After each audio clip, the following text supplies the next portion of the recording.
చిన్న పిల్లలతో ఆధార్ సెంటర్‌కి వెళ్ళడం అంటే అస్సల మాటలు కాదండి. ఎప్పుడైనా మీరు వెళ్లారా? ఎక్స్‌పీరియన్స్ చేశారా? అయితే నా ఎక్స్‌పీరియన్స్ మీతో షేర్ చేసుకుంటున్నాను. మీరు కూడా చూసేయండి బయోమెట్రిక్ అసలు ఎట్లా చేపించుకోవాలనేది.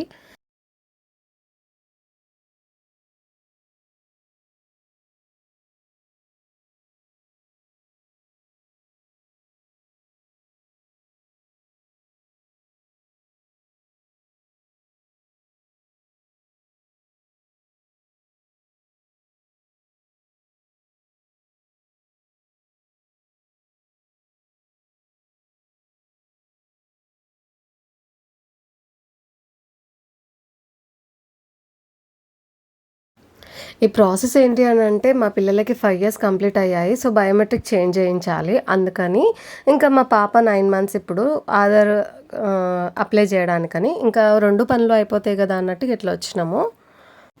ఫస్ట్ ఆ ఫార్మ్ తీసుకొని అక్కడ ఇంకో చోట స్టాంప్ ఏస్తారనమాట. ఆ స్టాంప్ ఏయించుకొని మనం ఒక పర్ హెడ్ ₹125 తీసుకున్నారు బయోమెట్రిక్ చేంజ్ చేపించడానికి. అలా మా ఇద్దరి పిల్లలకి ఒక 250లో అయిపోయిందనమాట.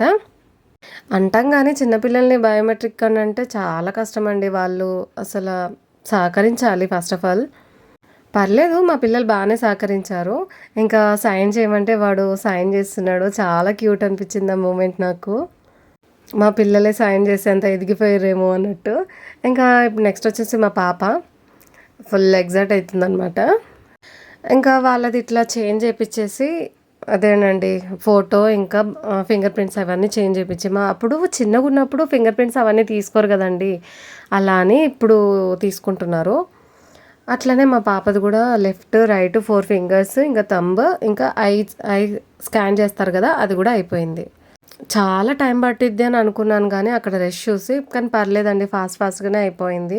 చాలా మంచిగా అనిపిచ్చింది. అక్కడ స్టాఫ్ మెంబర్స్ కూడా చాలా కోఆపరేట్ చేస్తున్నారనమాట. మంచిగా అనిపిచ్చింది. ఇక్కడ మా చిట్టి తల్లి ఫస్ట్ ఏం చేసిందంటే, తన నేమ్ రాస్తూ ఒక లెటర్ మిస్ చేసింది. అది మిస్ చేసినావు అని చెప్తే, మళ్ళీ దాంట్లో ఇరికిచ్చి, ఇరికిచ్చి రాసిందనమాట. మంచిగా అనిపిచ్చింది. అట్లా మా ఇద్దరు పిల్లలది బయోమెట్రిక్ చేంజ్ అయిపోయిందనమాట. ఇంకో 45 డేస్ టైం పట్టిద్ది అని అన్నారు వాళ్ళు రావడానికి. 2 ప్లేసెస్‌లో సైన్ చేయాలనమాట. ఇంకా సైన్ చేసేసారు వాళ్ళు. అట్లా ఇంకా ఇద్దరిది అయిపోయినంక ఇప్పుడు నెక్స్ట్ వచ్చేసి మా చిట్టి తల్లిది. తనతో మామూలుగా లేదండి అసల. పాపకేమో ఏం అమౌంట్ తీసుకోలేరండి. ఫస్ట్ కదా ఆధార్ కార్డ్ అప్లై చేయడము. సో, అలా అని ఇంకా తనకి ఫ్రీగానే చేశారు. ఇంకా మా పెద్ద పాపదైతే అయిపోయిందండి. చిన్న పాపను పట్టుకొని చేయడం చాలా కొంచెం కష్టంగా ఉందనమాట. అప్పటికే అటు ఇటు కదులుతానే ఉంది. పాపం వాళ్ళ నాన్నకి ఇబ్బందయింది పట్టుకోవడానికి. బట్ ఇంక తప్పదు. ఇంక బయటికొచ్చినాక మన పని అవ్వాలి అంటే. ఇంక మీరే అర్థం చేసుకోండి పిల్లలతో ఎట్లుంటదనేది. అయినా సరే ఇంక కొంచెం సేపు ఆడుకుంది. వాళ్ళ నాన్నని సతాయించింది. ఆ ఫోన్స్ తీసుకోవడము, ఆ టేబుల్ తినాలి అని అనుకోవడము. ఈ వీడియోస్ అన్నీ వీళ్ళు పెద్దగయ్యాక చూసుకుంటే అసలు ఎలా ఉంటదా అని అనిపిస్తది ఒకసారి ఆలోచిస్తే. ఇంకా ఇక్కడొచ్చేసి వాళ్ళ అన్నా చెల్లెళ్ళ ప్రేమ అసలు చూడలేమండి. తట్టుకోలేం. మన వల్ల కాదండి అసల. తట్టుకోలేమండి అన్నా చెల్లెళ్ళ ప్రేమ అసల. ఎప్పటినుండో అనుకుంటున్నాను ఈ ఆధార్ కార్డ్ చేయించాలి, చేయించాలి అని ఇప్పటికి కుదిరింది. సో, అట్లా ఈ ముగ్గురు పిల్లలది అయిపోయిందనమాట. ఇంకా అక్కడి నుంచి రిటర్న్ అయిపోతున్నాం. కానీ చాలా ఫాస్ట్‌గా అయిపోయిందండి. ఒక హాఫ్ అన్ అవర్ 45 మినిట్స్‌లో అయిపోయింది.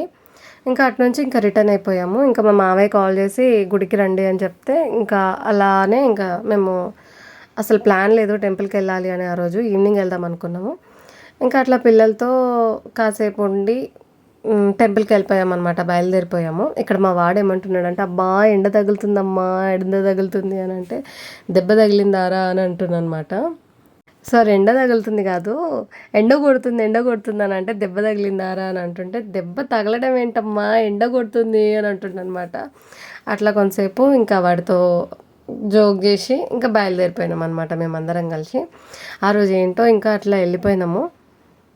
ఇంకా అట్లా వెళ్ళిపోయి ఇంకా హనుమాన్ దర్శించుకొని మంచిగా అనిపించింది చూడ్డానికి.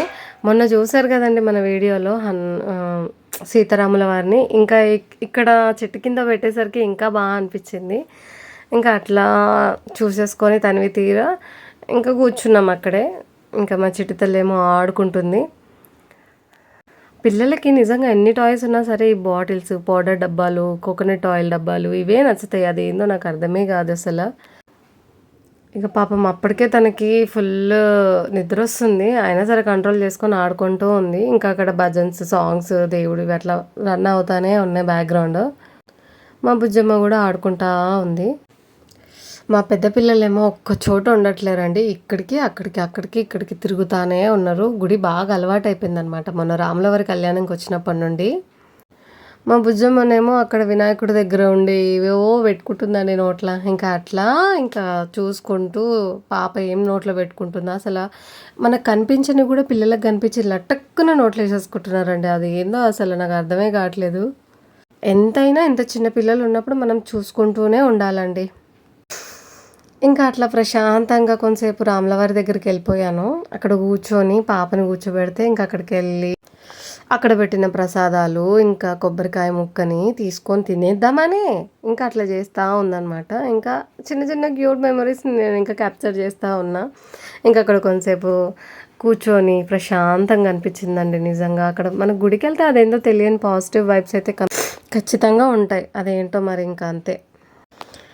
ఇంకా అట్లా కాసేపు కూర్చొని ఇంకా రాములవారివి ఒక సాంగ్ ఉంటే పాడుకొని ప్రశాంతంగా తనివి తీరా పాడుకొని కొంసేపు కూర్చొని ఇంకా అప్పటికే మా బుజ్జమ్మకి నిద్రొస్తుంది. చూడండి కళ్ళు ఎంత చిన్నగా అయిపోయాయో. పాపం బయటకొస్తే నిద్రనే ఉండదు పిల్లలకి. అట్లా కొంసేపు ఉండి ఇంకా మేము రిటర్న్ అయిపోయామండి. వీడియో నచ్చితే లైక్ చేయండి, షేర్ చేయండి. అలానే మన ఛానల్‌ని సబ్స్క్రైబ్ చేసుకోండి. చాలామంది చూస్తున్నారు కానీ సబ్స్క్రైబ్ చేసుకోవట్లేరబ్బా!